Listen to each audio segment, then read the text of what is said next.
ప్రేక్షకులందరికీ నమస్కారం. శుభగ్రహాల అనుగ్రహం వల్ల మిథున రాశి వారికి అదృష్టం పట్టబోతుంది. మరి ఆ వివరాలు ఏంటో ఈ వీడియోలో తెలుసుకుందాం. పూర్తి వివరాల్లోకి వెళ్లే ముందు మీకు ఏమైనా సమస్యలు ఉన్నా లేదా మీరు ఏమైనా సమస్యలతో బాధపడుతున్నా వాటి పరిష్కారం కోసం మీరు స్క్రీన్ మీద కనిపిస్తున్న మా గురువు గారి నెంబర్కి కాల్ చేసి మీ సమస్యలకి తగిన పరిష్కారం పొందండి. ఖచ్చితంగా మీ సమస్య పరిష్కారం అవుతుంది. అలాగే మీరు ఇప్పటివరకు మా ఛానల్ని సబ్స్క్రైబ్ చేసుకోకపోతే వెంటనే సబ్స్క్రైబ్ చేసుకోండి.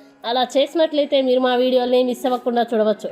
ఇక వివరాల్లోకి వెళ్తే మిథున రాశి వారికి మే నెలలో గ్రహ సంచారాలు మీ జాతకంలో అనేక మార్పులు తీసుకురానున్నాయి. గురువు మీ 11వ ఇంటి నుండి మీ 12వ ఇంట్లోకి ప్రవేశిస్తాడు. 10వ ఇంట్లో ఉన్న మీ రాష్ట్రాధిపతి అయిన బుధుడు 10వ తేదీన మీ 11వ ఇంటికి వెళ్లి తర్వాత 31న వృషభ రాశిలోకి మీ 12వ ఇంటికి ప్రవేశిస్తాడు. సూర్యుడు కూడా మీ 11వ ఇంటి నుండి 14వ తేదీన మీ 12వ ఇంట్లోకి మారతాడు. 11వ ఇంటి నుండి శుక్రుడు 19వ తేదీన మీ 12వ ఇంట్లోకి ప్రవేశిస్తాడు. శని మీ 9వ ఇంటిని ప్రభావితం చేస్తూ తన ప్రయాణాన్ని కొనసాగిస్తాడు. రాహు మీ 10వ ఇంటిలో ఉండగా కేతువు మీ 4వ ఇంట్లో ఉండి తమ ప్రభావాన్ని చూపుతారు. ఈ గ్రహాల ప్రభావం వల్ల ఈ నెలలో మీకు చాలా మంచి సమయం ఉంటుంది. కెరీర్ పరంగా మీరు మీ ఉన్నతాధికారులతో మంచి సంబంధాన్ని కలిగి ఉంటారు మరియు మీ విదేశీ ప్రయాణానికి సంబంధించి కొన్ని శుభవార్తలు ఉంటాయి. మీరు మీ మేనేజర్లు లేదా సహోద్యోగుల నుంచి ప్రశంసలు పొందుతారు. పోటీ పరీక్షలు రాస్తున్న వారు లేదా ఉద్యోగం కోసం ఇంటర్వ్యూలకి హాజరయ్యే వారు తమ ప్రయత్నాల్లో విజయం సాధిస్తారు. మీరు మీ డబ్బుని ఆస్తిని కొనుగోలు చేయడానికి లేదా సన్నిహితులు లేదా బంధువుల కోసం ఖర్చు చేయవచ్చు.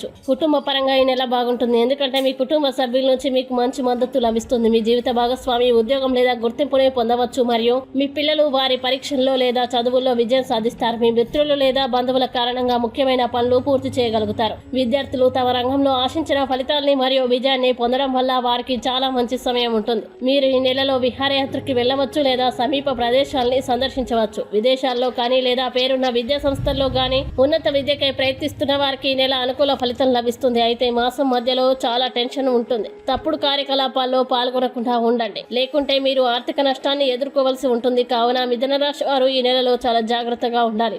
ముఖ్యంగా ఆరోగ్యం విషయంలో కూడా చాలా జాగ్రత్తగా ఉండాలని సలహా. ముఖ్యంగా మిథున రాశి వారు ఈ మే నెలలో ప్రతిరోజు లలిత సహస్రనామాన్ని పారాయణం చేయాలి. నవగ్రహ ఆలయాన్ని దర్శించాలి. వచ్చే సమస్యల నుండి బయటపడి మంచి శుభ ఫలితాలని పొందుతారు. ఈ వీడియో మీకు నచ్చినట్లయితే లైక్ చేయండి మరియు ఈ వీడియోని మీ సోషల్ మీడియా అకౌంట్ల ద్వారా అందరికీ షేర్ చేయండి. అలాగే మీరు ఏదైనా సమస్యలతో బాధపడుతున్నట్లయితే వాటి పరిష్కారం కోసం ఒకసారి గురువు గారి నెంబర్కి కాల్ చేసి మీ సమస్యలకి తగిన పరిష్కారం పొందండి. ఖచ్చితంగా మీ సమస్య పరిష్కారం అవుతుంది. ఇంకా మీరు అనుకున్నటువంటి అన్ని పనుల్లో అంతా మంచిగా జరగాలని కోరుకుంటూ సర్వే జన సుఖినో భవంతు.